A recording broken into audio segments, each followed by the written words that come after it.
I'll never forget, at around 3:30 the phone rings. And at night or in the morning? In the morning. Okay. And it is Salim Saleh.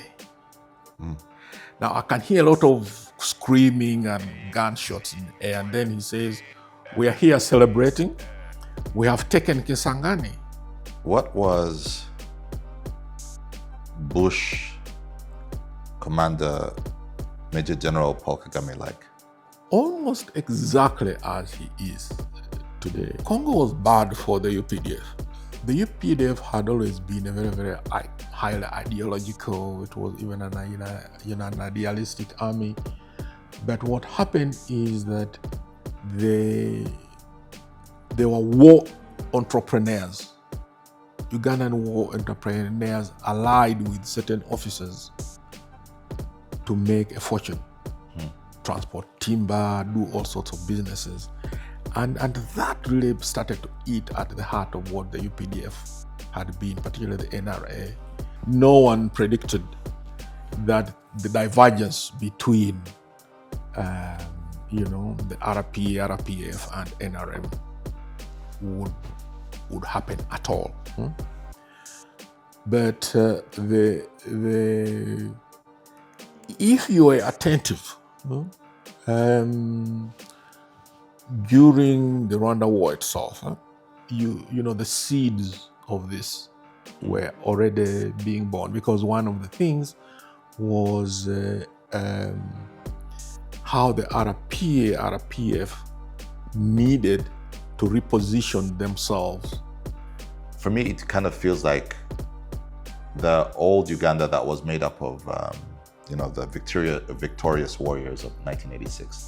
There seems to be some kind of transition, and they seem to be coming to their natural end of their road.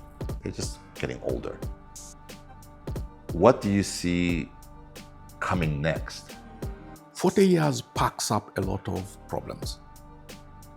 So we have a lot of problems. So just the forces pulling in the opposite direction, and the idea of the rejection of Uganda as is today is very high.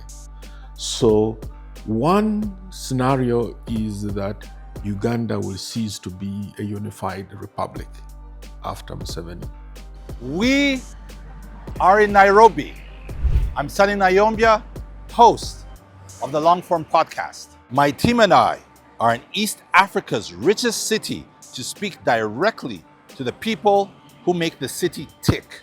Welcome to the Nairobi Conversations, a meeting place for African conversations led by African voices.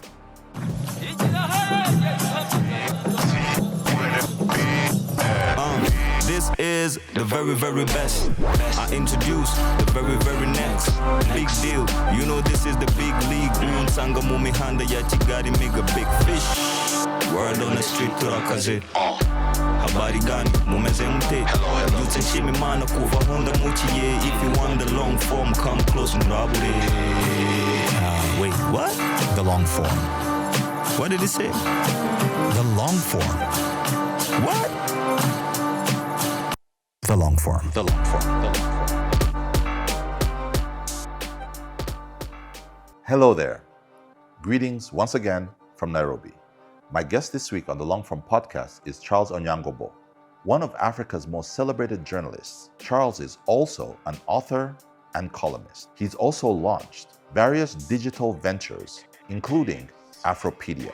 In this conversation, we discuss the most seminal parts of his journalistic career, his interactions in the early 90s with the Rwandan Patriotic Front, his views on East African leadership and the coming transition in Uganda, the future of African journalism, and finally, what keeps him up at night, where the future of East Africa is concerned. Before we jump into today's episode, I want to make a deal with you. About 69.5% of you who watched this very podcast haven't hit the subscribe button yet. So, here's the deal I want to make with you. If you hit that subscribe button today, I promise you that my team and I will keep making the show better and better in every single way. So, go ahead and hit that subscribe button today. And now, let's get into the show. Mr. Charles Onyango-Obbo. Yes, Sonny. Charles. Is that, can I call you Charles? Yes, you can. The reason I ask is that you're my elder in not just years, but also our chosen professions. When I remember I was in senior one, Kigezi College, Butabere, Uganda, Yeah. Kigezi. And part of my weekly activities included reading your articles. And so sitting down with you is quite an honor. What year was that? Probably 95, Okay. right? So if I'm not mistaken, you're doing Ear to the Ground by then. Yes. So to sit across from you, and be called quote unquote your peer is a big honor. I would not call myself that. So thank you for taking the time. I'm glad to be here. Yeah. Last time when we met, you said, you're not a huge camera person. No, I'm not. Why? I don't know. I am really old-fashioned. I mean, in the sense that I am one of those journalists who believes there shouldn't be the story. I shouldn't be the story. And it was easier for me because most of my early journalism was in print and then digital. So I guess if you are a TV person, you don't have that recourse. So primarily that is it. Yeah. You have a podcast now. Yes, You've come into my space. Yes. What's that about? Okay, our podcast is called the Bad Natives Podcast, and it's a Pan-African one. We have one of us at the SOA is from Egypt. Nigeria. Nigeria. We have my old friend Pharaoh Hafaji. She's from South Africa. Robert Kapshenga, he sits in Kampala, and then I do it from Nairobi. So the idea was first of all to do an intergenerational podcast. So the SOA Gewasagi is young, Gen Z basically, millennial. She's very, very popular with that constituency. And so we just come, then Robert, then Pharaoh and myself. And you, the old man of the time. Yes. So that was what. And then we tried to get some representative voices from various corners of the continent.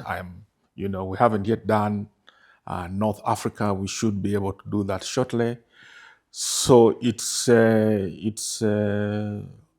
so that was the idea, and say, if you get that spectrum of people and you ask them to speak to a single subject, we wanted to see the regional flavors that they can bring to the topic. So basically that was the idea.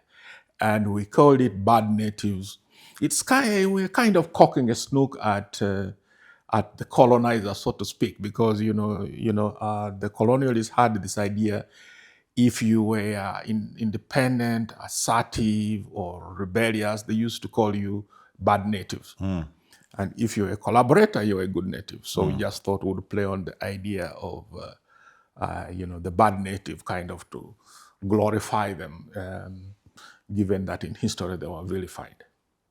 What's the experience been like? You're now on podcast 12. 13 actually. 13. Already the 13th. We are going to do the 14th this week. It's been fun. It's just it's a very, very enjoyable. The chemistry is great, and everyone is very knowledgeable, so that helps quite a bit.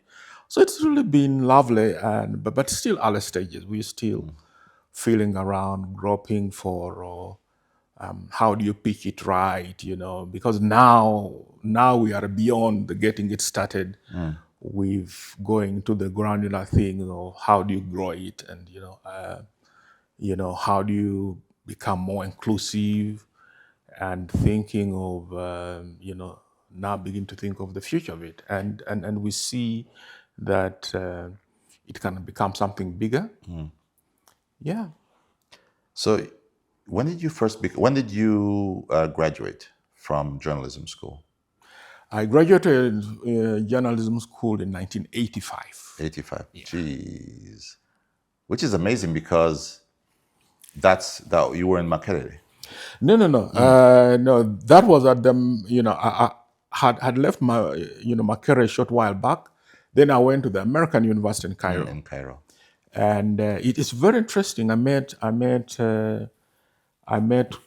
quite a couple of people there who became long-term friends.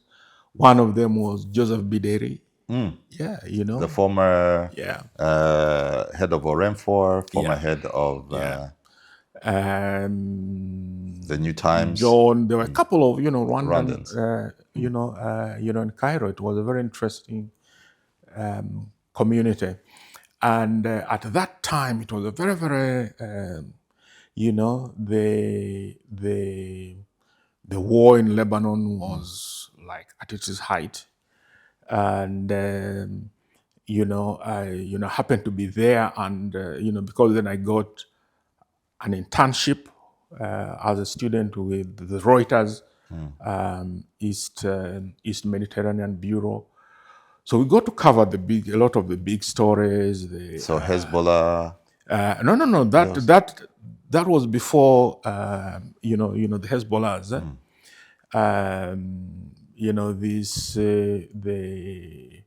I covered the departure of Yasser Arafat, and I think he left that time. Was going to Tunis. Yeah, he went to Tunis, and we covered there was a period when there were bomb attacks.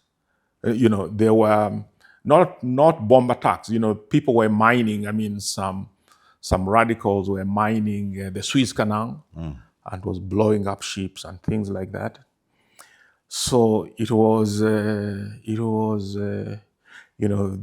this guy from East Africa, and all of a sudden we had to deal with these big events of global significance. And so, I mean, it was a baptism of fire, but I learned a lot. Yeah, so I mean, it was a good time to be in. How do you, you're an East African, you were proudly Ugandan. How do you handle the Arab-speaking world, right? Do you even speak Arabic by this point? No. Just enough to be able to to pay for for a meal at a restaurant and to buy groceries and to talk to the cab driver. But the thing is that Egypt is particularly the secular part of Egypt is very global, and it's got dual. It's got very non-Arabic traditions. It's got some fairly strong European traditions, and although increasingly less, it still has a very Africanist, because the Sahara line tends to separate North Africa from Sub-Saharan Africa. From Sub-Saharan Africa. But that old trend, because Nkrumah's wife was Egyptian, and she went back, and his son is a prominent editor at Al Haram. He was at that time. So I mean, not kind of slightly later, and they have there is a fairly large sub-Saharan population in Cairo, at least. There are problems of racism, of course, but still there is the Abdel Nasser tradition, the Nkrumahist link, and it's just particular amongst the intellectual class and the cultural class. There is still a place, in that. So of course, it's. I mean, I must confess, we were on where these very generous scholarship students, we stayed on Zamalek Island, this very exclusive island and all of that. So, I mean, I have to recognize that in terms of a class barrier, probably I didn't have to deal with the kind of things I saw like Sudanese refugees dealing with and things like that. So, so, on where we lived in Zamalek was really posh and very easygoing. Yeah. Yeah. And how long were you in the Middle East? Slightly over 2 years. So, Yeah. and then you returned to Uganda. Yeah. So actually, when I returned to Uganda, That's it was 87? 85, and Okay. at that point, I was really coming to feel the waters. I had another job. I had an international media job, but because I'd been away, I came back. Wait, so that I can understand the years, right? So you are in Cairo at the American University. Yeah. You graduate In 85. Yeah. But had you been working for Reuters at that time while you were studying? Yeah. Okay. So I came to see the family, and I thought I would stay for. I had to leave quite a long break between my next assignment, which they had granted me, and so I come and I used to have a job editing the Hassad at in Parliament. At the Ugandan Parliament. Yes, I used to to work there. Just before I left, and so I called my friends who were working there, and I said, "Hey, when can we meet?" So they said, "No, you come on Saturday. You're at the office. You see how it looks like, and then we'll go and have lunch." How old are you at this point? Oh, at that time I was like 85. 85. I was like 27. Wow. Yeah. I was 5. Yeah. So your friends call you for lunch. Yeah. So I go and so I am sitting on kind of a high desk on one of my best friend's office. And this is in Kampala. Yes. So and that office, you get a view of the gate of Parliament. So I see the soldiers, the police running. Now, because there was a lot of violence against the people, that time the police and army used to chase people. So I'm just saying, oh no, they are going to beat up or rob some poor guy. Now, just about 5 minutes later, I see a bunch of soldiers coming and taking position at the gate. Yes.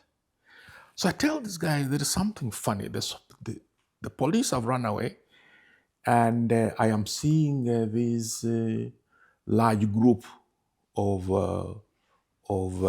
military men. taking over. I think something is wrong. And as the guys were coming to look, bullets started ringing out. Guess what was happening? The coup. The Okello coup. Yeah, was underway.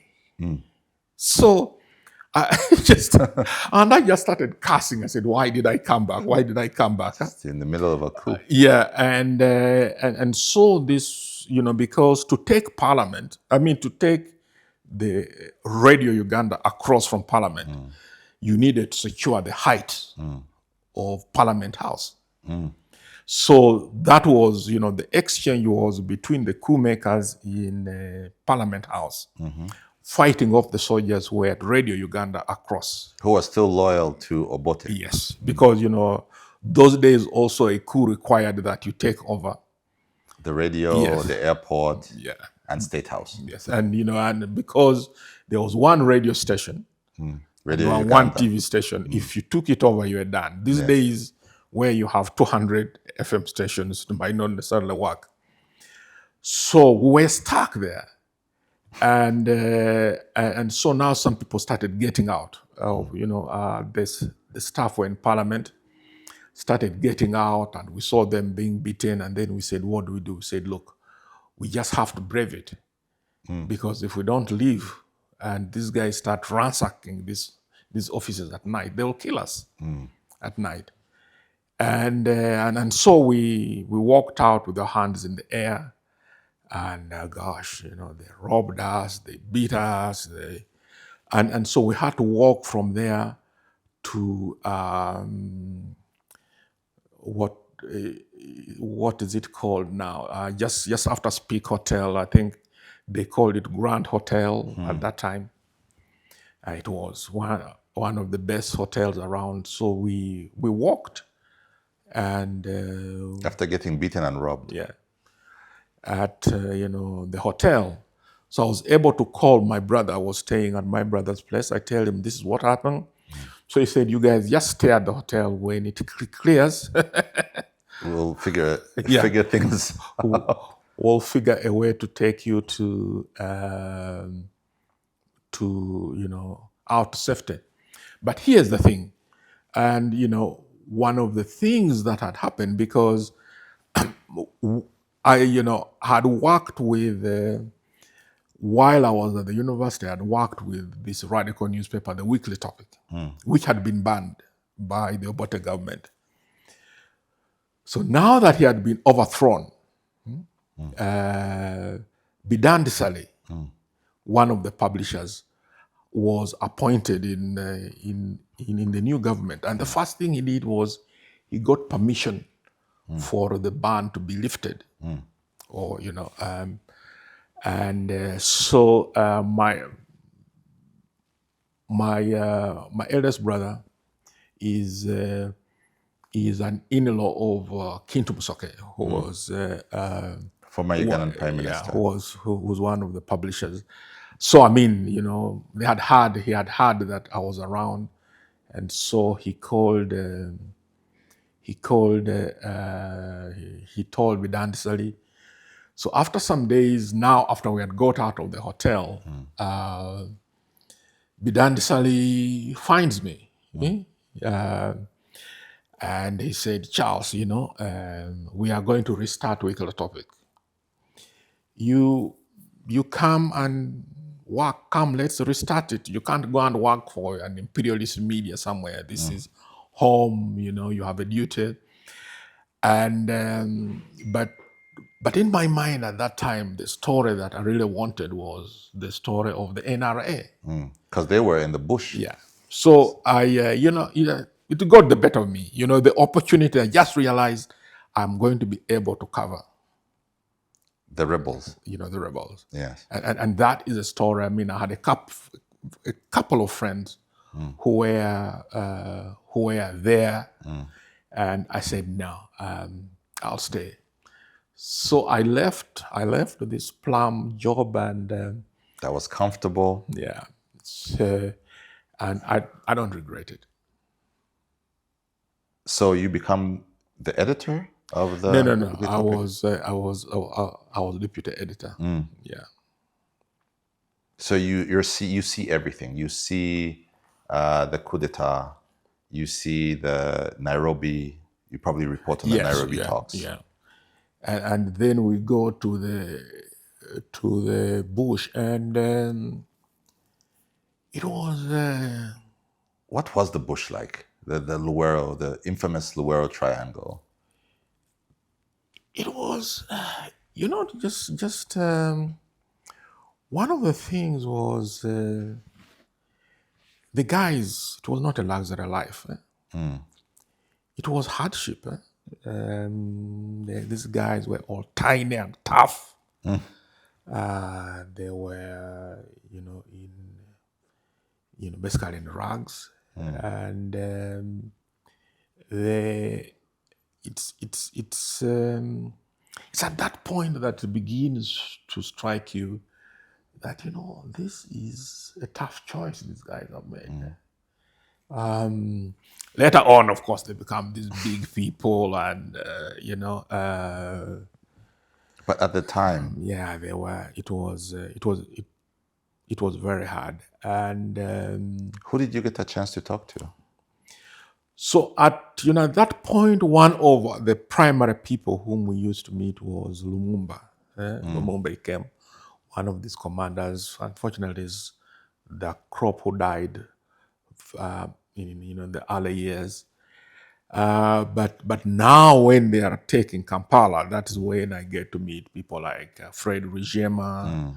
That's when I get to meet Salim Saleh and that that group, and they looked hard a bit, but it was just incredible. Their mood was very. They were very positive people. They were very cheerful, even in their adversity. So that was a beautiful thing to see. And then we immediately realized that something fundamental had happened in Luero, in terms of the choices that people had made.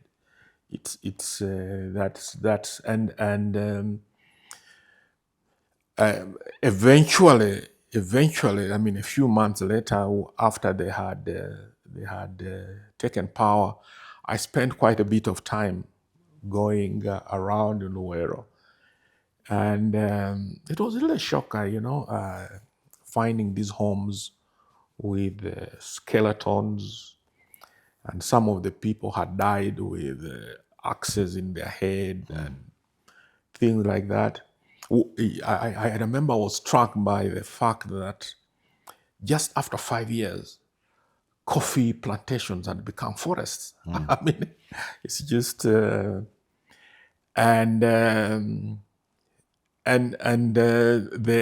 didn't know that I would see worse. Just 4 years later, 8 years later in Rwanda. So it was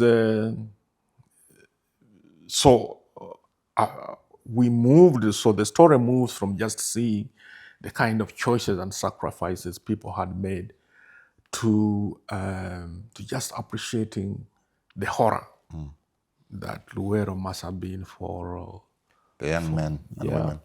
The people who were killed there. I'd like to know, just as a Rwandan, right? So a lot of us never got a chance to meet Fred. He's a symbol. He's just a legend to us. You who met him and were probably able to spend a little bit of time with him, what was your impressions of the man? He was easily the most charismatic person I've met. For some people, you have to spend some time with them to see it. But with him, he just radiated it from a distance. So that is and at the same time, he had a very, very easygoing personality. He was one of the people whom you would not necessarily imagine he was a soldier. It's very difficult for people who have been in the trenches or who are soldiers to escape being soldiers. So he was able, to do that. I remember one time there was a bookshop in what's that building? It has the DTB Bank. That time it was called Diamond Bank, at the corner of Kampala Road. And so we were walking, going to work, and he drives up. He was driving a VW, a Golf. Yes. And then he parks this Golf, and he gets out in his jeans and untucked shirt and sandals, and he's going to the bookshop, and we shout at him, Fred, say, "Hey, he comes, gives us high fives, is greeting people on the street, and he's alone without no guards." Yeah, he was. So he was that kind of person. Yeah. Salim Saleh. Your initial impressions of him? Same, actually. Yeah, he is. Salim Saleh is in the same tradition. These guys went in the struggle young, and it's in many ways what they knew. So Salim Saleh is also able to do that, and you know, one of the things that strikes you with Salim Saleh, he's got this an incredible bandwidth for staff. He's got a very, very high pain threshold. He's not a very easy guy to offend, or rather doesn't express his agitation very easily, and he is, then he's very smart. I mean, I'll tell you. So in 1998, after the fiasco in Kinshasa and the fallout between Kabila, Uganda, and Rwanda, and then there's all that movement to eastern Congo. So the Ugandans, you know, at that time they were still I think they had already become UPDF then. They take over Kisangani. Yes. So the phone, I used to keep my, the phone in the house on the bedside, on our bedside. And then my wife didn't want anything to do with it. Said, you put your phone on those sides. So I'll never forget, at around 3:30, the phone rings. And at night or in the morning? In the morning. Okay. And it is Salim Saleh. Now I can hear a lot of screaming and gunshots in the air, and then he says, "We are here celebrating. We have taken Kisangani." And I said, "We have taken Kisangani. We control Kisangani." Said, "If you want, you can come and open an office of the Monitor here, but we have taken Kisangani." And then he says, so we talk, but he says, "Charles, don't publish it yet. I'll tell you when it is ready." So I knew that Kisangani had been taken, and I had been told this by none other than, Salim Saleh himself. But now the government was denying. So I saw Museveni goes to address parliament, and he is denying, he repeats the denial that Kisangani had been taken. But the UPDF. Yes. But I knew it had. But because, you know the usual thing, I'd gotten greedy for a story, a bigger story, and I had said, okay, we'll wait. I could not say that Salim Saleh told me that Kisangani has been taken, you are lying. So I had to wait. So a month later, they agree. But for a whole month, this thing was burning me. I couldn't. I wonder why did he call you? Like, he did not have to call you. Yeah, he didn't have to call me. He was, I think he figured that would be the effect of it. I mean, I think he kind of knew me. He knew I would keep my word, that I wouldn't break that promise to a source. So I mean, he has that intelligence, and he still does. He is they are children of that specific era of Africa. Yeah. And a young Museveni, a 1986 Museveni, what was he like? Museveni, I didn't know him, but I remember in 81. We were little guys, we were walking out of, the conference center, because, that time, the weekly topic was still there. It had been after the elections, and the election had been disputed. It was certainly stolen for the UPC. And so we used to run all over town, I mean, I was at the university, but I used to work part-time with the paper. So we were coming out of the International Conference Center, And Museveni used to drive this white Benz, kind of old Benz, and he was going towards the car, and it struck me that he was wearing civilian clothes, but he had a belt, kind of a cowboy's belt, with a pistol on the side. So I kind of said, "Well, this is very."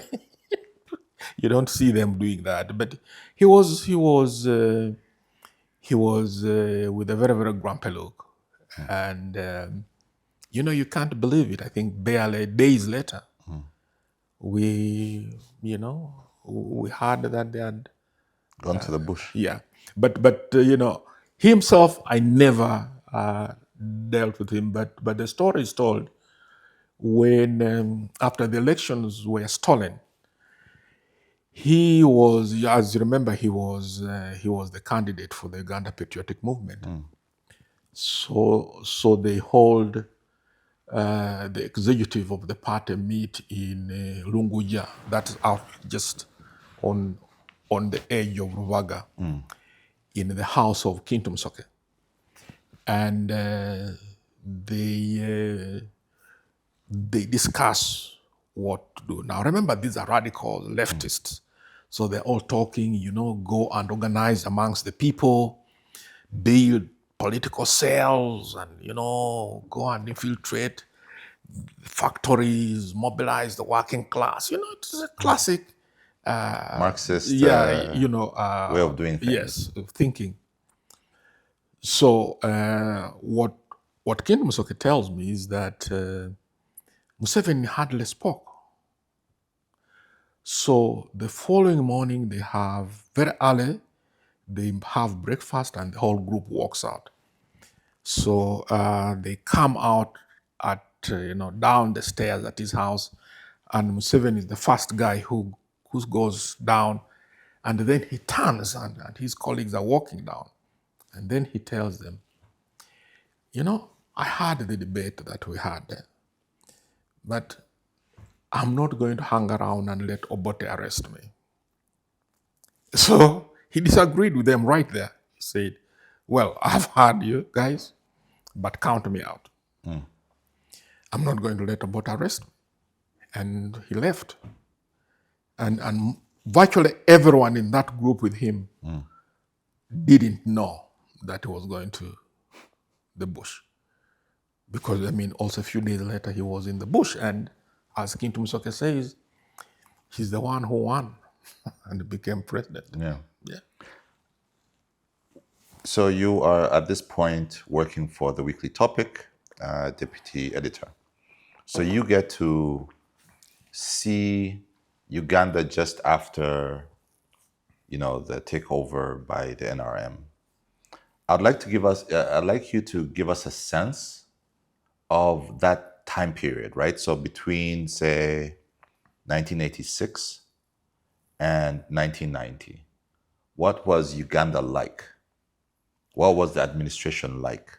What was the feeling of the man and woman on the street?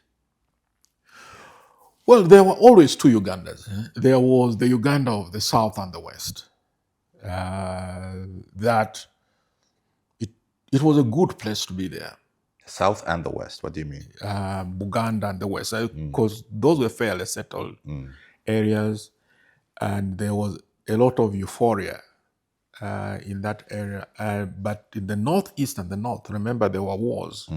Lakwena. Yeah, Lakwena, then Konya then started, and then there were all of these UDA and all these groups in the Teso area. So if you were in those parts, it was a very, very different story. But what because but for people in the South and West, or rather the Southwest, if you can call it that, it must have been an incredible, because I remember we used, because now, we had started, the Weekly Topic was restarted, and it was a difficult time to produce a paper in the first few years. because the economy had been shattered. So, I mean, we used to work and, disagreeable long hours. And I remember we would be driving from the, from office, from the press at 2:30 or 3 a.m. to go home. Was it a daily newspaper? It was a weekly. Yeah, it started as a weekly, yeah. And we would meet groups of young women from Kyambogo, walking home at 3, 4 a.m. from Angenois or some club. And, I said, this is really dramatic because just before the NRM came in, they would have been locked behind their gates at 6. They wouldn't have come out. And this is mid-'80s. This is the latter parts of the 80s. Not even the 90s yet. Not even the 90s. So for, just I think that sense of freedom, for people who had lived such a terrible life, all of a sudden to find that level of freedom, to be able not to be so afraid, I think for them it was really a great thing. And so that the country was lifted from that, because people were happy. They go out, they produce. There were a couple of I think mistakes that were made, particularly with the economy, because Museveni, being a leftist, tried. He had his Marxist experiments which failed miserably. So in 1988, they started liberalizing the economy. And Uganda had the most aggressive economic liberalization program on earth. They retrenched, they cut down the civil service, they cut down the police and places like that. It was incredible. So that created an incredible dynamic. Uganda was the first country to remove fuel controls in Africa. It was also the first to remove foreign exchange controls. I mean, it was just, at that time there was no context for even understanding that something like that. I was very much for it. And I remember when I wrote, I used to have a tiny column called In a Few Words, and my idea was that the column had to be written in exactly 250 words at max. And I remember the first time I wrote an article saying there should be no foreign exchange controls. They should dismantle foreign exchange controls, and government had no business regulating fuel. Bidan Disali, who was minister at that time, called me to his office. He said, "Charles, what's going on, man? This is madness. What kind of ideas are this?" But lo and behold, that's where we ended. So I mean, if you're in the south and and the west and the lower east, the possibilities looked infinite. So and really that is where the country was up to about 2000. By 2000, really the east was okay, and most of the north, particularly the big urban areas, were safe from rebel controls. Konyi had been pushed largely into southern Sudan. And now, remember, the South Sudan dynamic had changed. Now, the Nairobi, the peace process had started towards what eventually led to South Sudan independence. So Konyi had to begin thinking of moving further away from the Uganda border to the South Sudan border with the DRC. So even that was now beginning to lift. So from 1998 up to say 2001, those 3 years were, I think, some of the best. What happened to in 2001 is the emergence of Kizza Besigye. Before And we it was the first competitive election. So things Then just went from there. I'd like to, but also in the 80s, right? So you're the Ugandan people are dealing with the aftermath of the war, trying to rebuild their country, but in that mix comes a pandemic, the HIV/AIDS. Yeah. It must have been quite a shocker, as an editor, as a journalist, to start reporting on this new mysterious disease that's just killing thousands. Yeah, and one of the things that was really striking for HIV, for people like that, us who were a bit politically conscious, was to see a disease that was indifferent to class, because it's for a lot of diseases until that time, illnesses, there was a way in which the upper classes were protected from it or had a way of dealing with it. So for the first time,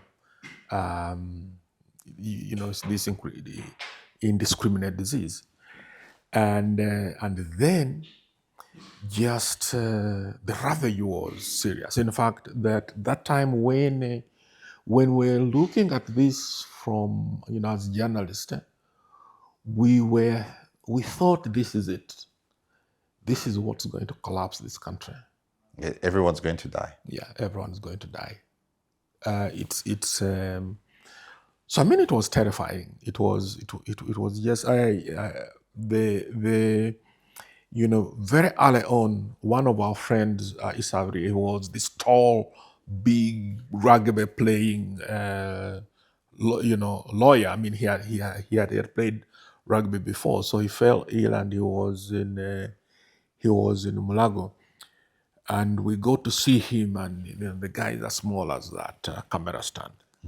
I mean, it was just conceivable that any disease could do that, to someone. So it was terrifying. It was terrifying, and just the whole idea that you had a disease where there is even no palliative therapy. It's so that was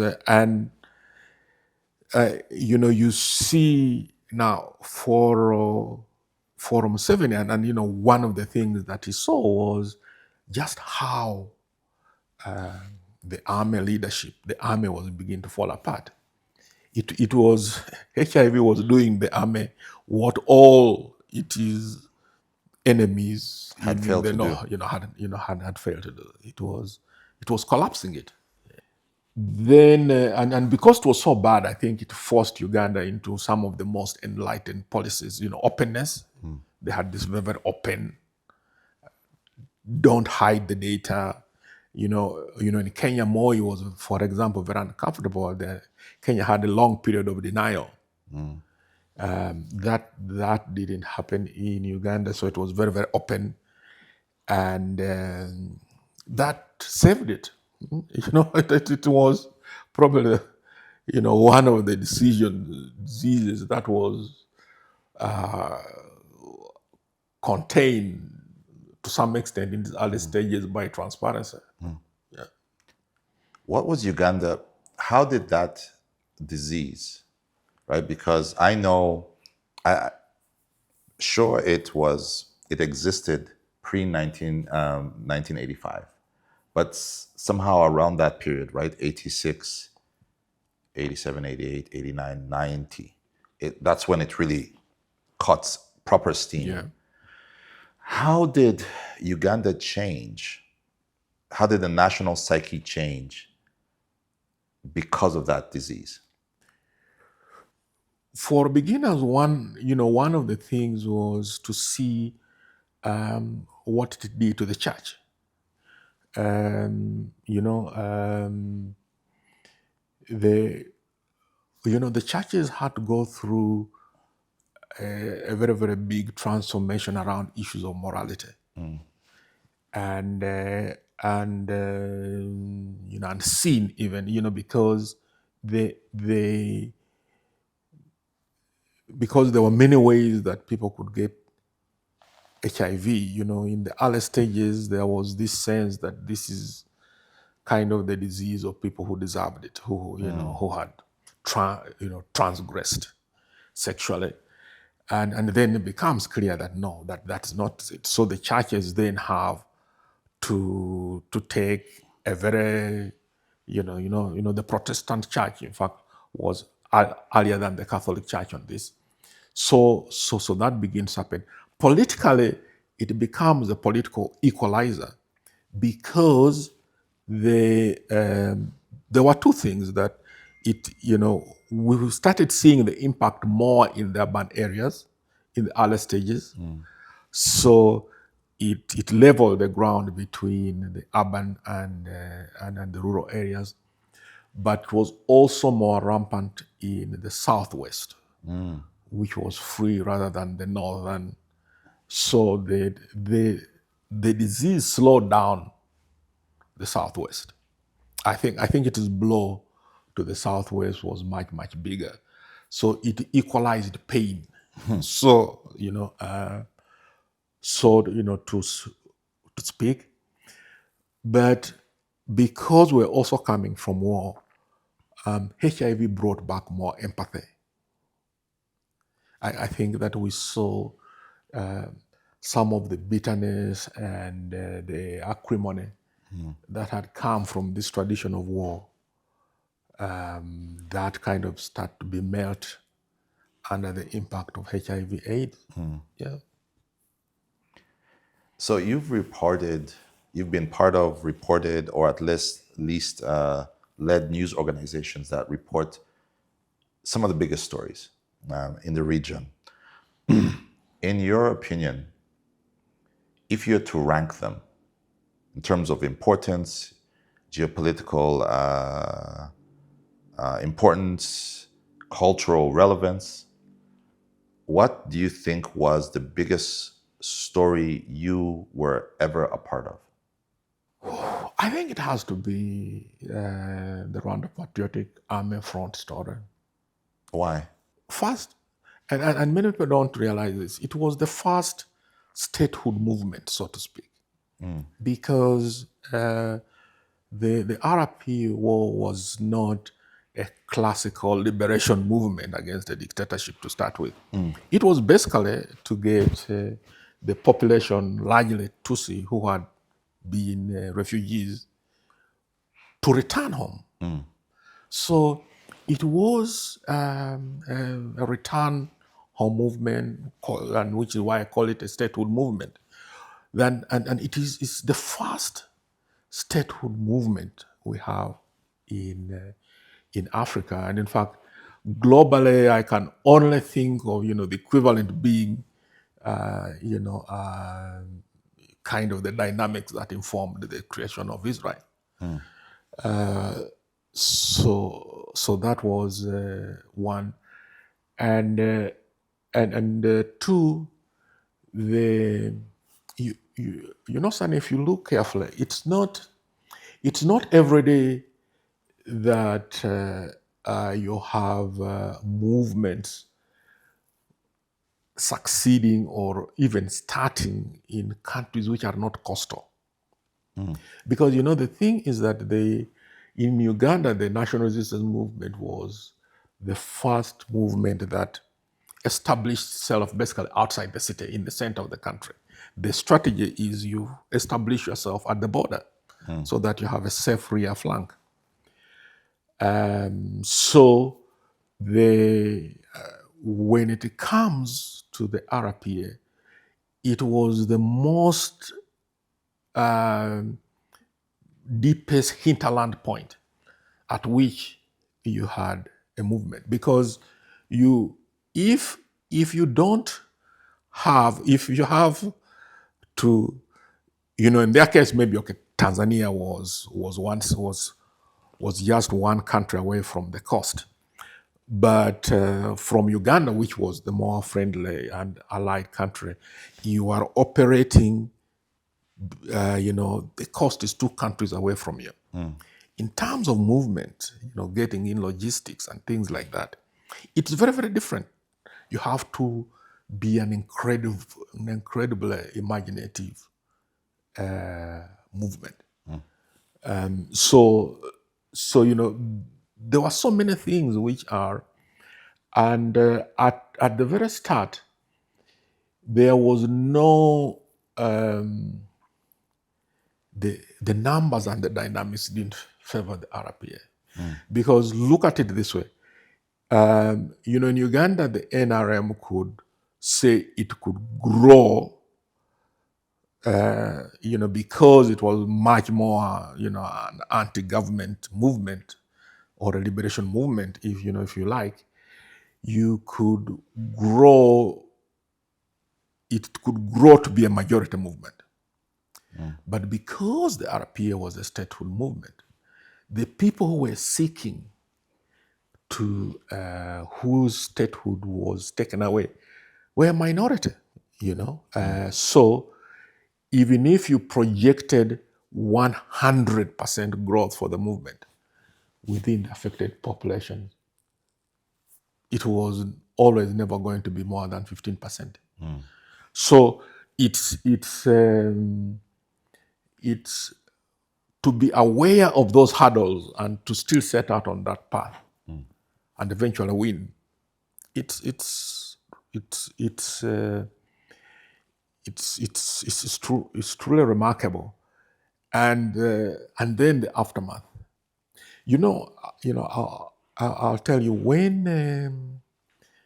So the RP attacks on October 1st, 1990, and said a debacle. That they were beaten in the first few days, and so I go with William Pike. At that time he was heading New Vision, and Hussein Abdi, he was working for the BBC. So we go to Kagitumba, and that's another story. But then so we come from there, and we're told there is this very huge camp of refugees from Rwanda, which had established already in those first few days.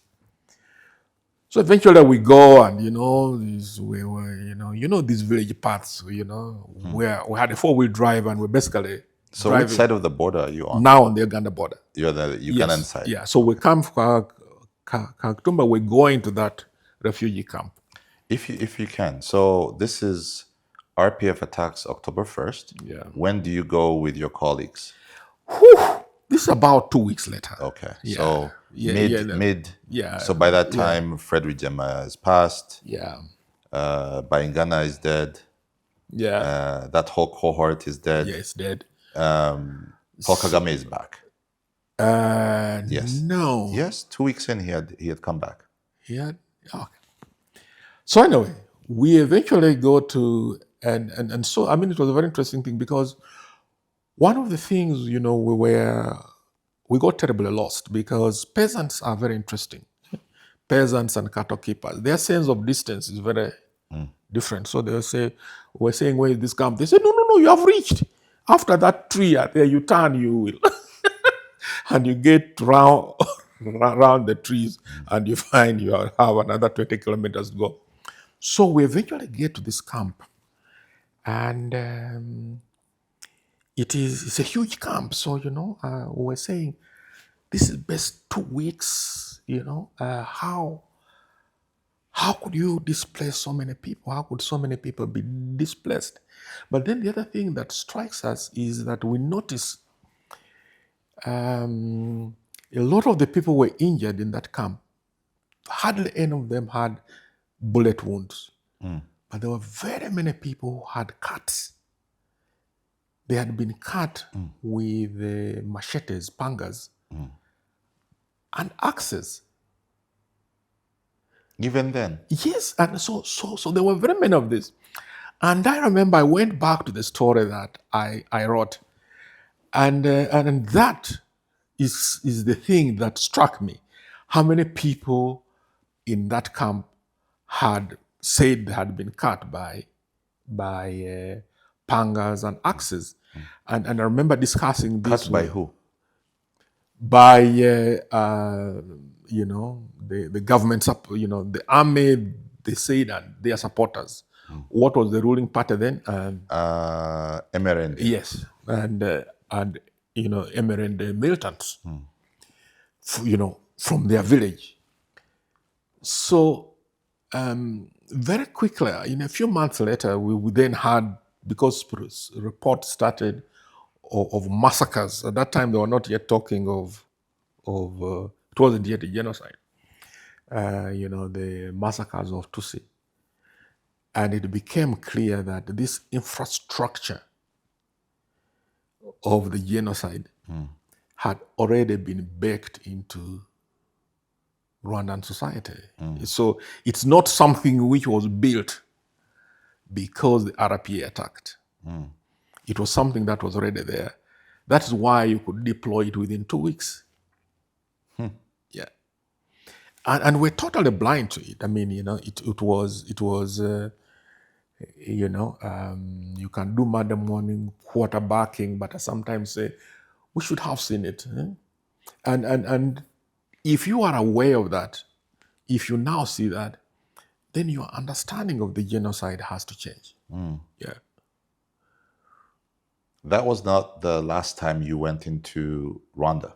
Oh, no. Then I went Right? very, very many times. Because I'm thinking you're reporting, you had your contacts probably within the RPF. Yeah. So you're going. Yeah. So, we went in a couple of times, very many times. And What was that like? What did you see? Who did you talk to? everyone, including President Kagame. As that time he's commander Yeah. of the rebels. Yeah.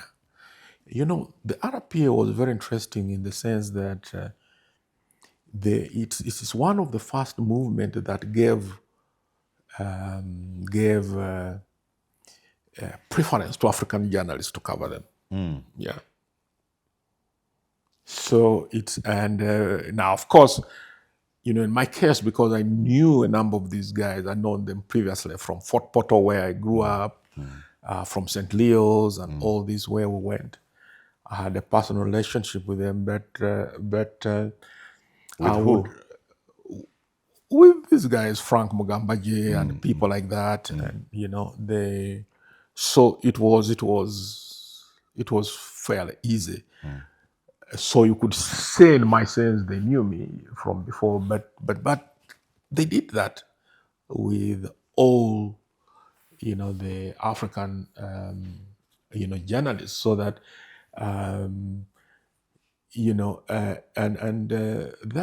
that I find that very striking. So I mean, we had access. We had access, and one of the things that I never forget, somewhere beyond Mulinde, there was a big barracks, and there had been a huge battle. There was a huge battle, and the RPA overran the place, and then they allowed us to go in, and the Habyarimana troops, they dug these deep trenches, just like the type the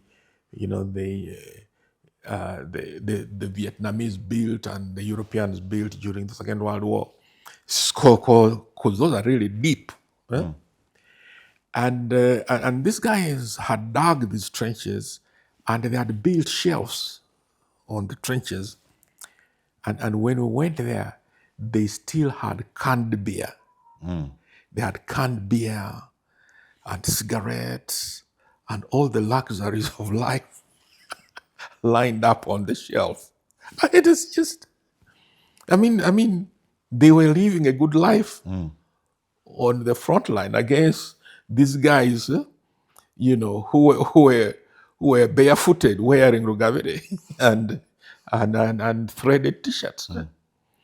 So, so that was it. And then the second thing that really struck me is struck us is that for a very, very long time, the RP operated in areas without people because, the government troops would expel the, the Tutsi people so that they don't join the ranks of, RPF. and then they instilled fear of into their people, so people left. So for a very long time, you'd meet older people. So that area, it was just an expanded frontline where the RPA, the only people they met were the army. So there were hardly, any people, and even at that point, we started wondering, what does assume this ends into success? Would you actually have Rwanda as a single state? And the genocide just made it worse. I tell you personally, I didn't think that a one Rwanda project was going to be possible. I mean, you would not be the only one. I think there were those who thought it made sense for them to split it into a Tutsi land and a Hutu land and Yeah, there were. all sorts of things. Did you, at the time, so you're in the bush with these young men and women, seeing them go about their day, are you thinking these guys will win? Yeah, when they went up to the mountains, it was my own view was that if they came down the mountain, they wouldn't be stopped. Because the process of Muhawara was the most extreme instrument for sorting out the fittest. It was the ultimate Darwinian instrument. If you could go to the mountains, first of all, get there without being caught by, because remember, these guys controlled the tip of the mountain, but they didn't control the base of the mountain. I mean, they could impose their authority there.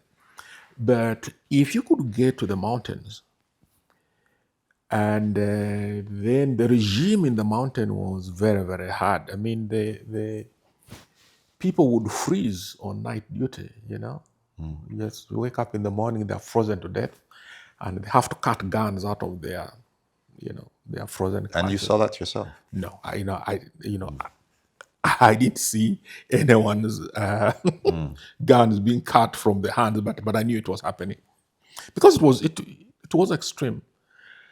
Now, my own sense, and in many ways, I think that it was a very, very people talk of 4D chess, but I think the RPA leadership, President Kagame and other people who came up with this idea, it was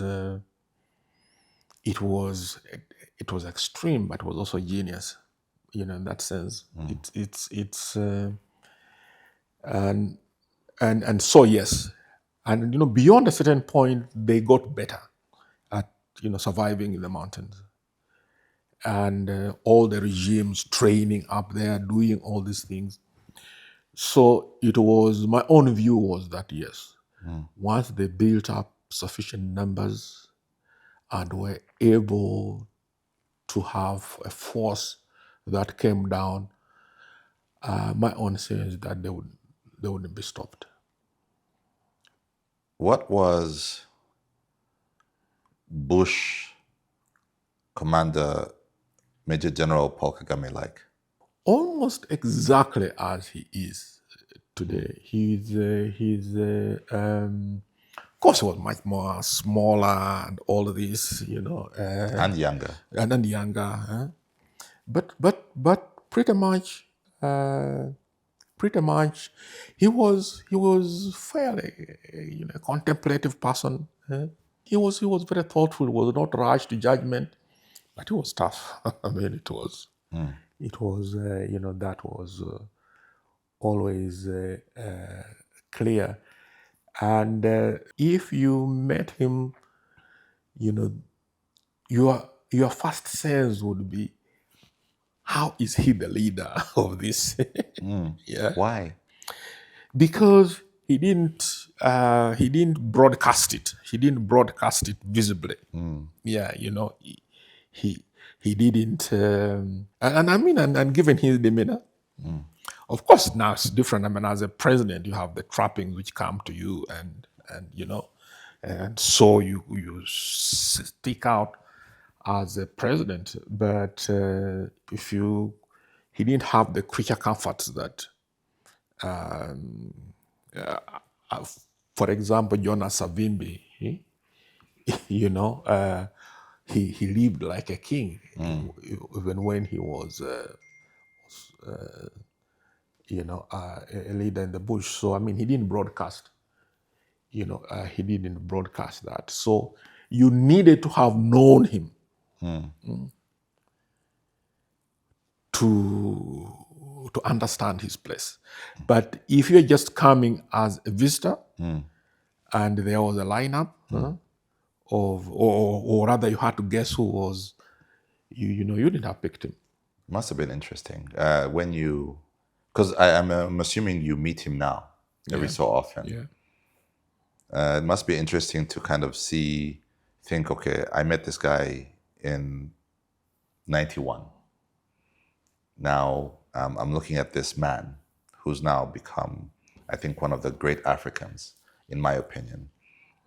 And when you look at the two, you feel that, okay, nothing much has changed?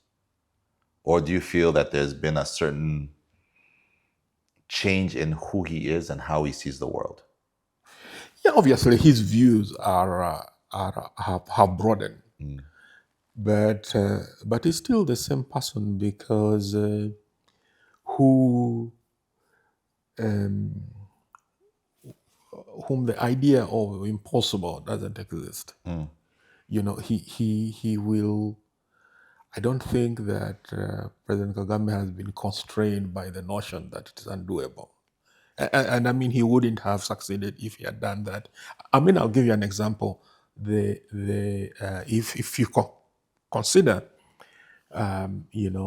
his leadership of the war in the early stages, they started exploring this idea of establishing methane platforms. In the war? Immediately after. And it is, they had so many failures, so many things that didn't just go right.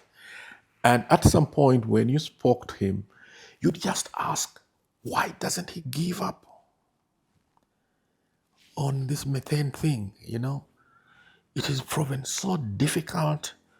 There were so many disappointments, but he didn't.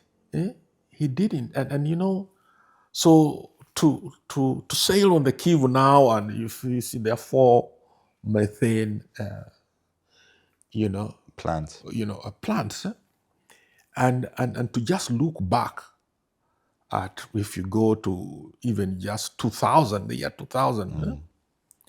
You thought at that point anyone would have thrown in the towel. So he is the same in that sense, that he is and I think that he has that advantage over many of his adversaries, because I think people look at him or Rwanda and say, that is a fool's errand. That thing will not succeed.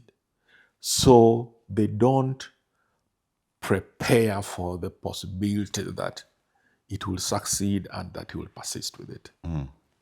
So it has given him considerable advantage. Tell me more. You kind of talked about Salim Saleh calling you around 98 Yeah. and saying, we've taken over Kisangani. Kisangani as a city is, right, it's a big city in Congo, but in East Africa, it has an oversized influence because of what actually happened there following the takeover of the space by the Ugandans. There was if I'm not mistaken, a 6-day war between the forces of the RPA and the UPDF. You who was reporting that story, because obviously you were well entrenched in the Ugandan military apparatus in terms of getting information that no one else has. What was reporting that like, and what do you think have been the long-term ramifications on whether it is in terms of the diplomacy, but also within the context of the Ugandan military and how it's been operating to date? First of all, it was a difficult story in the sense that no one predicted that the divergence between the RPF and NRM would happen at all. But if you were attentive during the Rwanda war itself, the seeds of this were already being born, because one of the things was how the RPF needed to reposition themselves as organizations which were not offshoots of the NRM. Yeah. And, there was some tension, there was some early tension, and the Ugandan feeling that the Rwandans were not sufficiently Grateful. Grateful. So you can see that. But I think that the break actually happened earlier in the overthrow of Mobutu, because it was visibly led by the Rwandans. There was a huge alliance. There were nearly 10 African countries who were on the anti-Mobutu side. But it was, the heavy lifting was done by the Rwandans. So it became a problem because the hegemony, because the East Africa of that time, there was nothing. Uganda was. It was an exceptional place. Museveni was a star, and particularly after the reforms. It was the darling. It was the world's best example of anything, of everything. And then HIV came. Uganda was touted as the first country to actually reverse infections and all that. So I remember, whenever I used to travel around Africa, I remember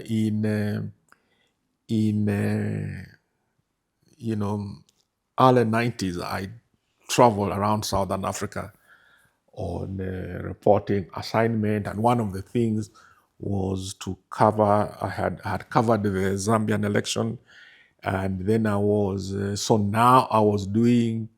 I moved around and wanted to be in Malawi for the election. We were really curious to see whether Kamuzu Banda would survive. But on that trip, it was very interesting. As soon as I presented my passport, all the immigration officer would stop, and the queues would build behind me. They wanted me to tell them about Uganda, about Museveni and all. The guy had this mythical status. They would even shout to their guys, say, "This guy is from." So you have to bear that in mind. That Uganda was used to the idea that East Africa would be shaped in its image. Or at least some of the the more nationalistic and elements. So the Rwanda's role in the ouster of Mobutu was it broke very new ground because it was very familiar. It was very unfamiliar territory. And so, the seeds of what happened in Kisangani, that clash, that terrible clash between Uganda and Rwanda, was laid then. Because then all these issues of the nature of the future relationship of the two countries, what kind of partnership would it be? Would there be a decoupling? Those issues had already come up. Yeah. So how did, in the reporting of the actual 6-day war, what do you remember you thinking as it was happening, as you're publishing these stories? Are you thinking, oh my goodness, are we going to see it move from Kisangani to actually state on state, a full-fledged war? Are you thinking this is just one of those things? And like I asked you, how did that war and the result of that war change the face of our relationships as two countries, but also the UPDF itself as an army? The Congo was bad for the UPDF in that it's the UPDF had always been a very, very highly ideological. It was even an idealistic army. But what happened is that they were war entrepreneurs, Ugandan war entrepreneurs allied with certain officers to make a fortune, transport timber, do all sorts of businesses. And that really started to eat at the heart of what the UPDF had been, particularly the NRA. So that and we're probably still paying the price of that today. And that's about the war. Yes. In its entirety. Yeah. But then I think that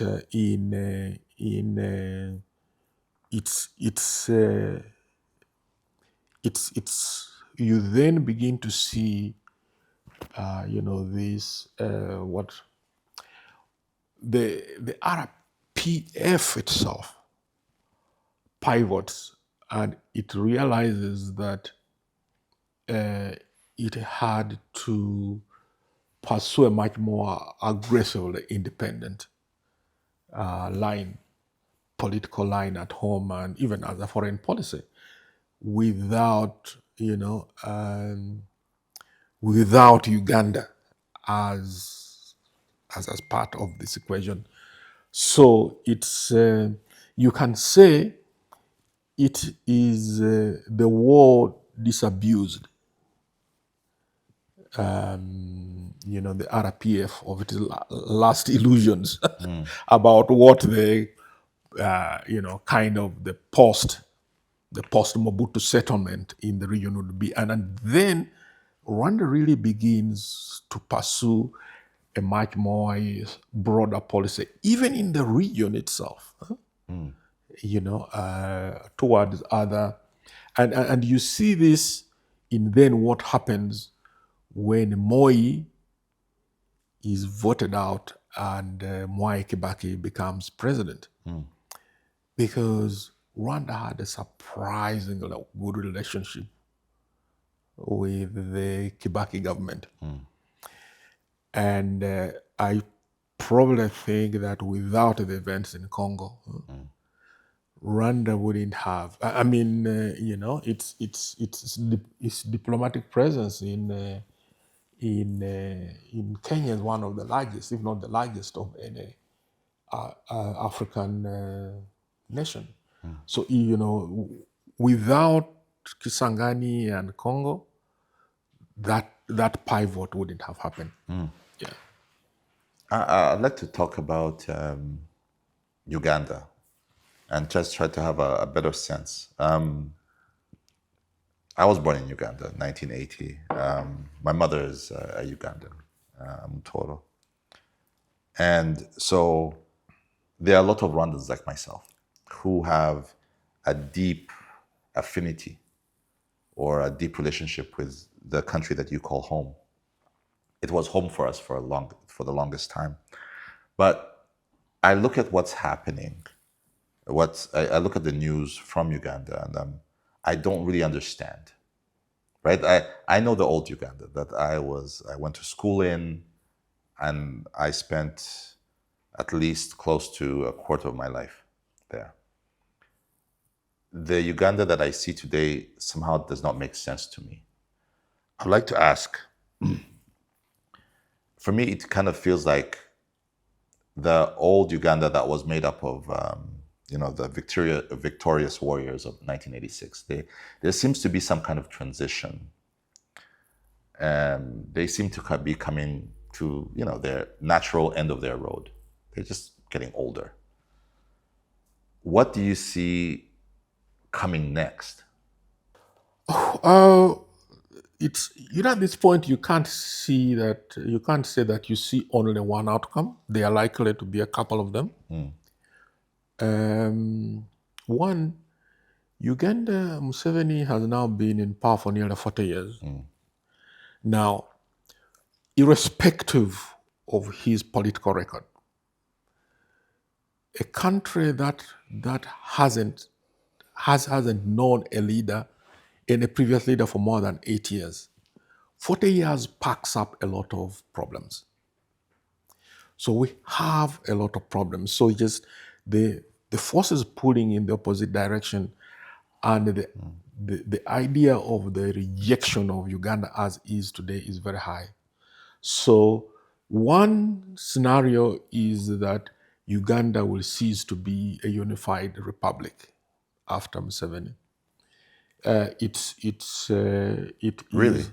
It's very difficult to see that Ugandans, if they have the means, will accept first a leader who is not from their region to lead them, but secondly that they will trust anyone with power at all. And then we have a lot of grievances. So these grievances have to be sorted out. The question is how. And then in most countries, these things are sorted out through conflict. So so that scenario sees Museveni's post-Museveni Uganda going through a very bloody and nasty breakup. Into what? Into autonomous, you'll have a lot of Puntlands and Somalilands. Oh no. So that's one possibility. The second possibility is because Uganda is, as a percentage of the population, I think more than 75% or so of the population is below 35. So it's a very, very young country. So there is the second possibility is a post-Museveni Uganda is really a very, very renewed kind of republic, a very, very young country with people with big dreams,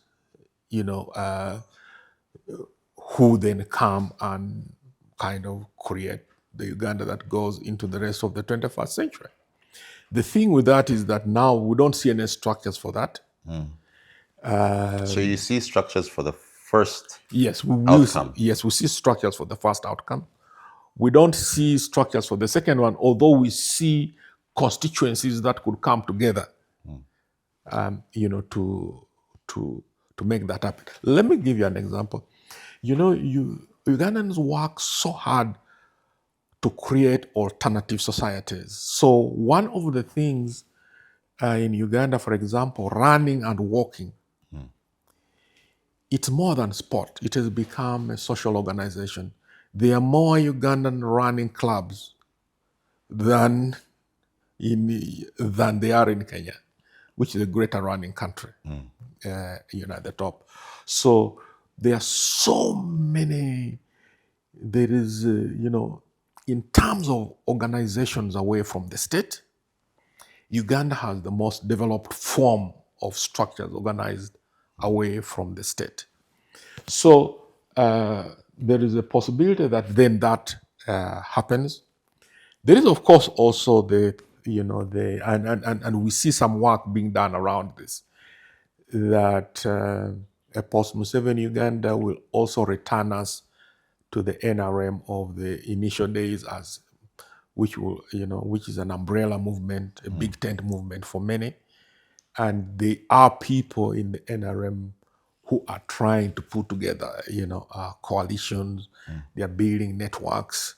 They keep conversations going between different political parties. So it is possible that we'll have,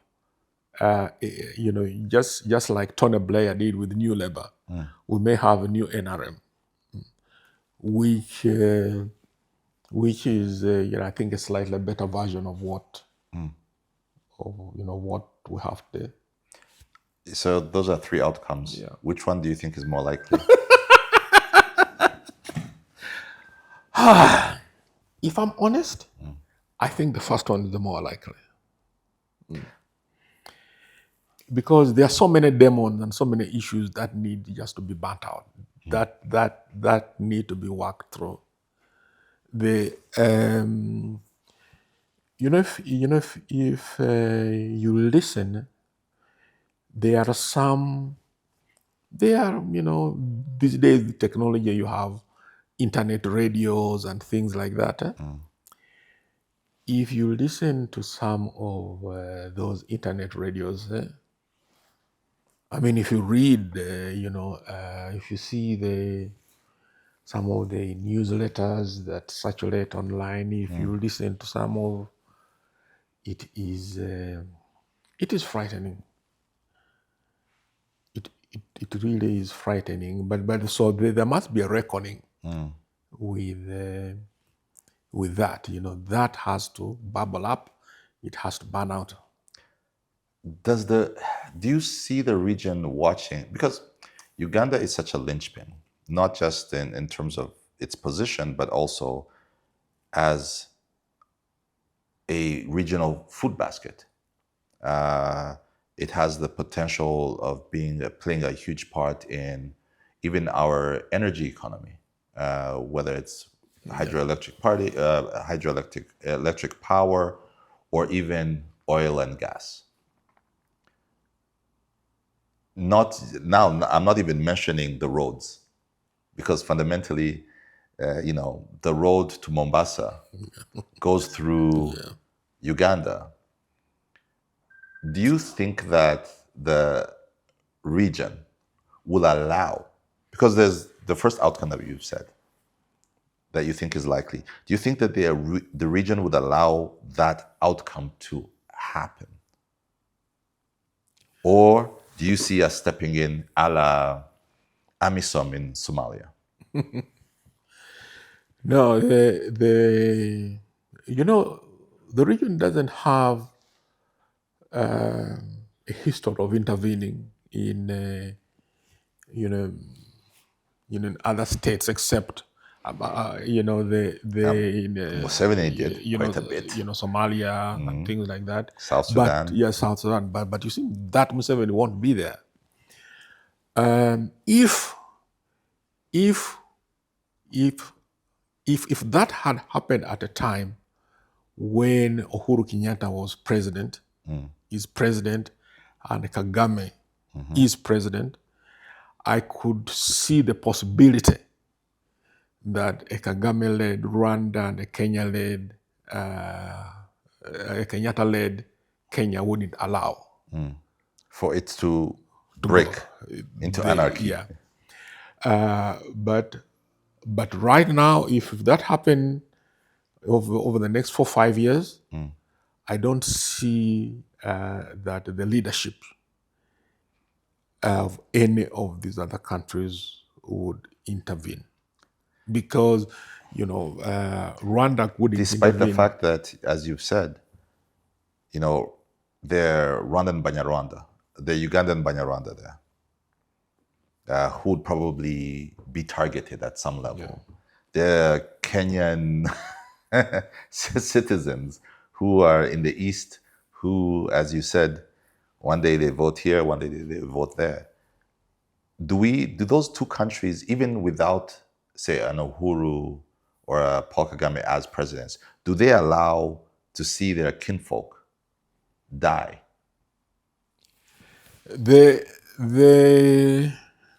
You'd say no, but what has happened historically is that their kinfolk would, some would be killed, but most would cross.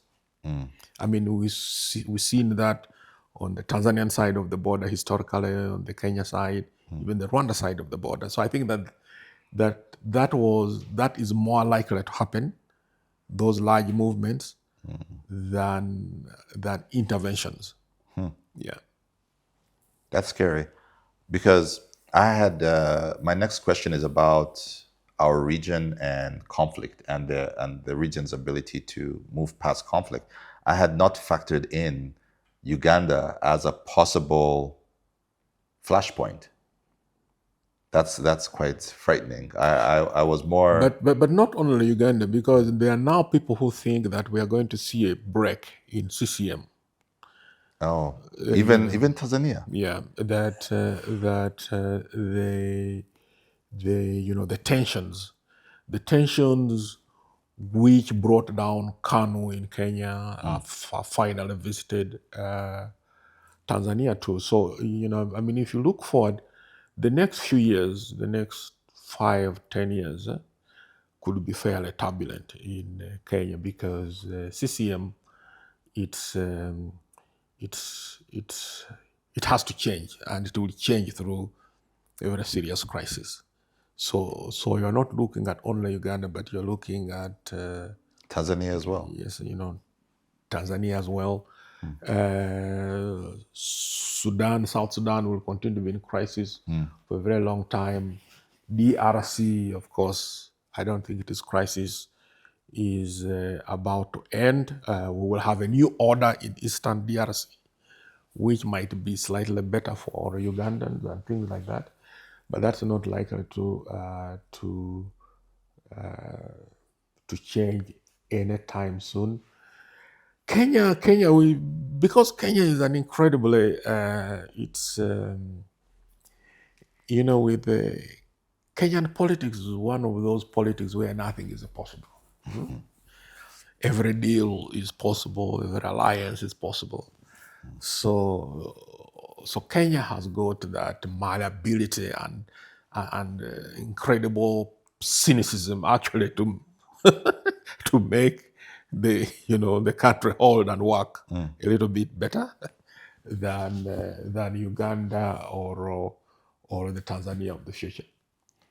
So, if I look at the conflict-ridden countries right now, so we have, Somalia, DRC, Burundi, South Sudan. Those are really where you say there's a hot war there. Out of those that I've named, in 15 years from now, which one do you think has gotten its affairs in order? I think Uganda. Uganda will have to. Well, I haven't even named Uganda. Yeah. I've named those ones. Maybe we can have, yes. So you have Burundi, DRC, South Sudan, Somalia. 15 years. 15 years, I think DRC and Somalia. Its affairs in order. I'm surprised. Yes, and this is where, because I think that we are the way DRC is, it faces two possibilities.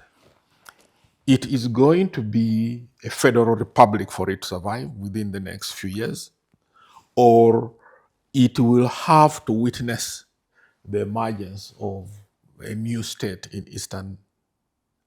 Those are the two outcomes. Yes. Federalism or Yeah. balkanization. I think either of those would be generally good. Better than what you have today. Somalia is, the thing is with Somalia, it is likely that over that period, Al-Shabaab will have formed the government. Now, it will be a horrible nightmare, dictatorship, name it, but it will be stable. It will be a very, very stable country. That I see. So those two I see. South Sudan, it is, the authority of the SPLM has already split into 7 different entities. Yeah. And the regional and ethnic politics of it is worse than, I think, one, And the energy and the yeah. geopolitical, it's... So if something were to happen to Salva Kiir, the government would collapse and you'd just go into a state of anarchy which will last 25 years, another 25 years. I don't see them, and they are being hammered in a very extreme way by climate change factors. Yeah, it's just, there are several huge parts of provinces of South Sudan which are underwater, have been taken over by water, and others, and so I don't see that happening. Burundi will continue, Burundi is not going to move from where it is. Oh, no. And Why do you say that? it is a very, very narrow-minded, it's got into a very, very narrow-minded ideological trap. Burundi will need to go through an enlightenment. And, the transition from Pierre Nkurunziza, and then we had Evariste Ndayishimiye, you can just see what the next, because if you look at the ruling party in Burundi, FDD. You do not see you do not see factions or tendencies which are progressive. There is no progressive element within. So it's clear what will come after Evariste. It will be more of the same. And they will remain in the state in which they are for a while, for maybe after 15 years, but not before then. You started this thing on Facebook, the Wall of Great Africans. Yeah. Let me ask you about that wall. And let me ask you about 2 men. President Museveni, President Kagame, are they on the Wall of the Great Africans? No, the Wall of Great Africans... No, not in the wall that you've done. Yeah. Do you think when all is said and done? Yeah, both of them will be. Because the wall of Great Africans is not purist. It's based on the idea that great people can also be very fundamentally flawed. They'll get it wrong. They might be bad fathers. They might be, they might eat some money. Yeah, they might be corrupt. They might be. So what we look at, did they do anything defining? So whatever else you say about Museveni, he changed the country in very dramatic ways. The tragedy is that he's probably he might undo his legacy, but he will not undo the facts of what he achieved. Yes. Yeah, he's And President, not many people get to do what President Museveni and Kagame do, get an existing country which has been turned into a blank plate by circumstances and build a whole new thing on top of it. Now the others failed, but they did something. They succeeded. Yeah. Yeah. You've been jailed, harassed personally, and made to suffer because of your choice in career as a journalist. Is there? So you've paid the price. You paid the price to sit here and be feted as a great African journalist. Is there any story, if you look back and say, maybe I should have left this one alone? Maybe the juice wasn't worth the squeeze. Maybe if I'd left this alone, a world of pain would have not visited me. It's not so much a story, but as a series of actions over the time.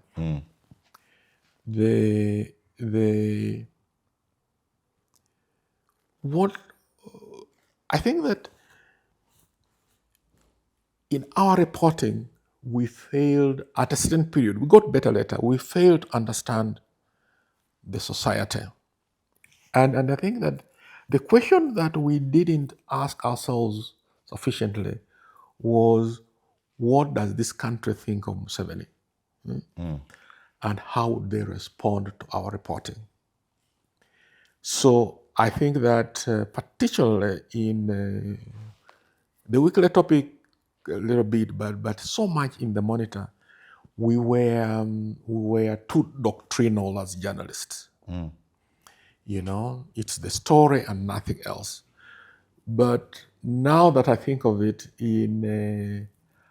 until about 2001, Uganda and the East, the Lower East, and the Southwest, which were stable, I think we were ahead of them in terms of our treatment of.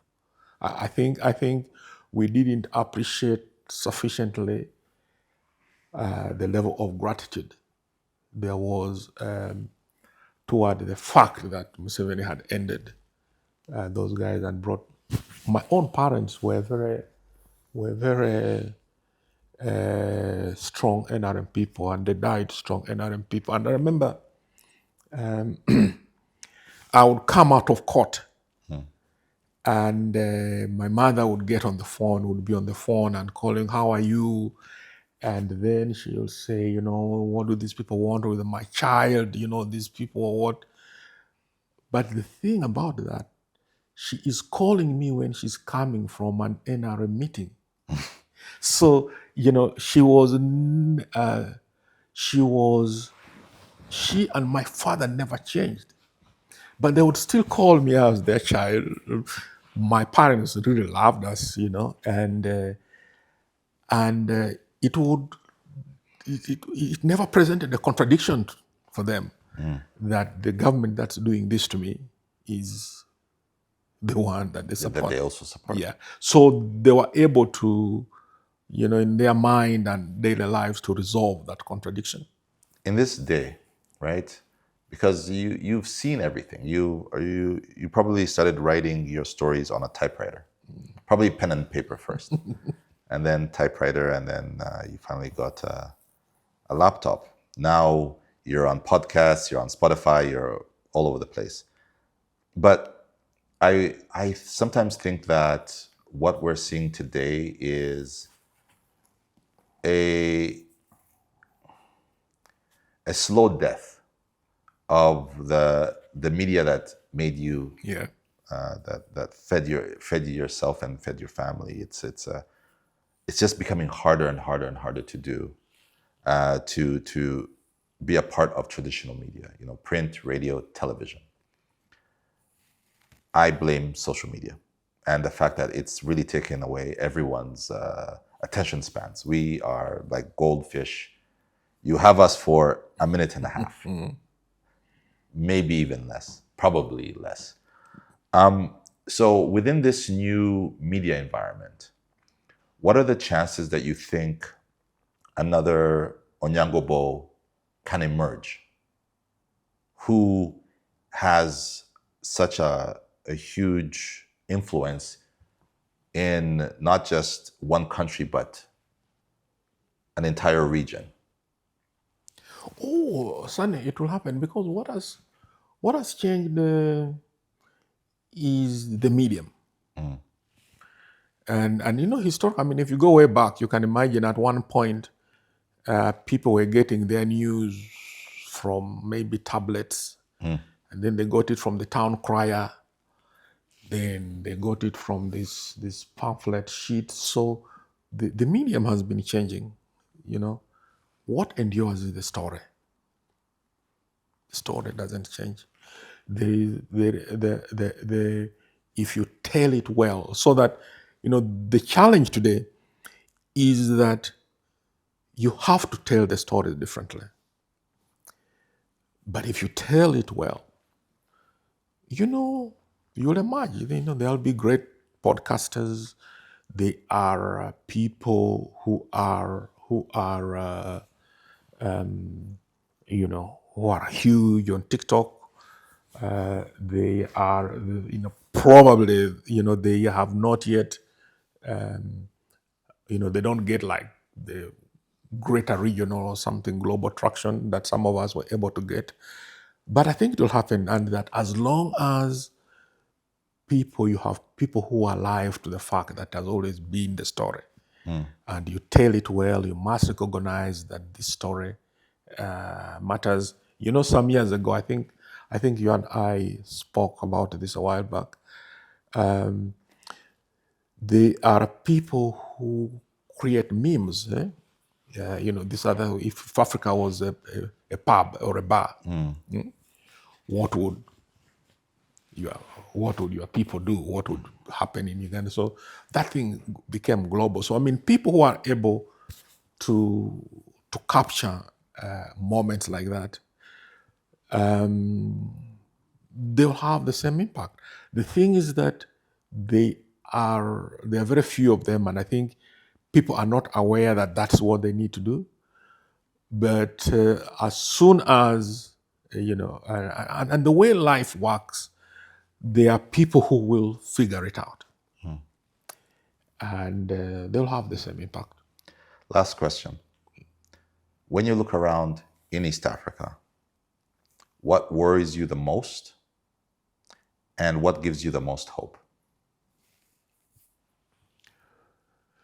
What worries me the most is overall the quality of political leadership is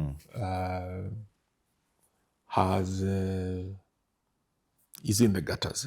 I mean, there are still 1-2 brilliant leaders, but if you compare it to when Kibaki was president,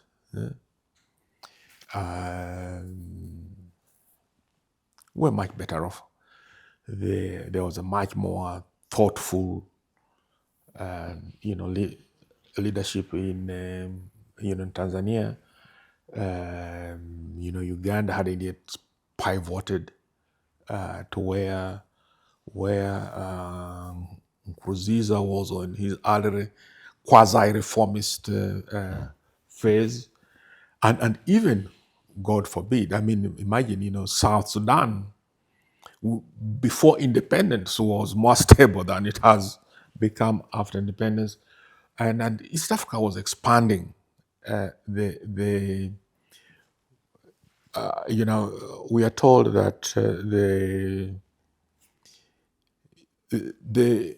no, let me rephrase that. President Kagame and Mwai Kibaki are the ones who made possible things like working without work permits. They were able to come to those decisions from a very, very tangential and clever sort of way. And in many ways, they really, really opened. So those were the two countries where, East Africans didn't need visas, to work. We are in a phase where they are now no longer, the leaderships that are coming up are not going to, to do stuff like that. So the quality of leadership worries me. And therefore the safety of this nation and the safety of societies. But at the same time, they have done Tanzania has done a lot. It has, in terms of leadership around regional infrastructure. And I think if the railway projects proceed as they are, we will be able to bring Rwanda and Burundi eventually on rail. So I think that I see that, there are seeds of hope there. Younger East Africans and attitude towards each other is less jaundiced. The way they celebrate the cultures of the region, the way they travel. I saw some data a while back in Kenya about tourism, and one of the biggest tourist segments were people coming to Kenya and camping out in the parks and other places. But the largest contingent of those campers out are Ugandans. And I kept saying, where are these Ugandans? I don't see them. But they're invisible. So the way they engage with the country, I think when these structures are lifted, I think we have a very interesting East African society, young East African society that will take this region to a good place. Now, last question. When you look at Rwanda, what gives you hope? What worries you the most for the maybe next 15 years? What gives me hope is that Rwanda has got a lot to protect. And, I remember there are a couple of times when I've traveled with on Rwanda Air from here to Kigali in the evening flights, and the Rwandese have sung from when the flight takes off to when it landed. I've never seen anything like that. So there was this group of people, and they. So my idea was, well, because I come from a country which has got many communities, the idea that you have a language or you can have common songs that everyone sings, it was very strange for me. So I think this group of fellows had been on, I don't know, some pilgrimage or something, but they were, most of them were women. So they sang throughout the whole flight. And when they would sing, others would join. So who were not part of the group? Yeah, they knew these songs and sing. So I said, this is really very interesting. And they would laugh and cheer. It was a very, very good atmosphere, and that is virtually impossible to replicate outside the flight, which is full of English Premier League fans. So that I think Rwanda has a lot to fight for. So you would think that the forces to keep that is very strong. But at the same time, there is this thing people say, where one leader comes, another will come from. You wonder if, how possible is it that Rwanda can get another Kagame? And it's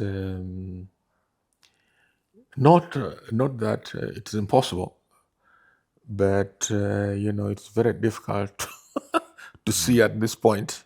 But it happens. There are many countries in great democracies which just had one type of a leader, and you don't get a duplicate. You've left us with lots to think about, and inshallah, we shall get a duplicate. And inshallah, you're not pessimistic. I guess it's a factual take on a post-Museveni Uganda. Hopefully, the first option of state collapse, because that's what it sounds like, does not come into bearing. No, but like I said, collapse itself is not necessarily bad. That is how new things get born. Yeah. But very often there's a price to pay. Yeah, there is a price to pay. Hopefully that price is not paid. Hopefully the political players sit down and say, this is Uganda is worth saving. Yeah, Uganda also has a lot to protect. I mean, they are. It has got the largest cohort of rich citizens that it has ever had. So people like that might not necessarily want to see their investments going up in smoke. So so it's and for CCM as well. Hopefully they can go back to their Nyerere roots and figure out how to handle that country, because it is a linchpin. You cannot have Dar es Salaam. No. That's hopefully for the DRC. I personally also wish for some kind of political reckoning. What exists today, I don't think it works well for them. DRC could do to French civilization what India did to English. It's the largest French-speaking country in the world. And so it could actually appropriate. It could become a leader of French civilization if it gets it together and has the population. It will be one of the world's most populous 10 countries in before the end of the century. Scary stuff, though. Yeah. No, thank you so much, Charles, for spending time with me in beautiful Nairobi, and hopefully I'll be seeing you in Kigali soon.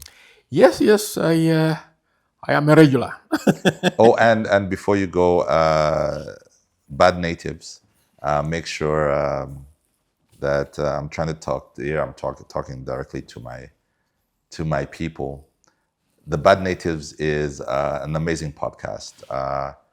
Not as long as the long form. It's an hour, but it's an hour of excellence every week, and you get to. I think it gives me a chance to hear from, because you read the news, you know what's happening in Burkina Faso, but to hear from someone who's actually in the region, you get a better sense of what's happening and why it's important. So thank you for the good work. Thank you. Thank you, Sane, for your support. We hope some of your listeners will tune into the Bad Natives. It's on YouTube, it's on Spotify, it's on Apple. Anywhere anywhere they listen to the long form, they can find you. And good luck with the long form. It's great work that you do. Thank you so much. I'm a big fan of yours, and so for you to say that about me it's an absolute honor, and having you is an honor of my life. Hopefully, this is not last time. Now, let us talk in 2 years. Absolutely, why not? Thank you so much, Charles. Thank you. And that's a wrap for this week's episode. Thank you so much for sticking with us until the very end. I'd actually love to hear your thoughts on today's conversation.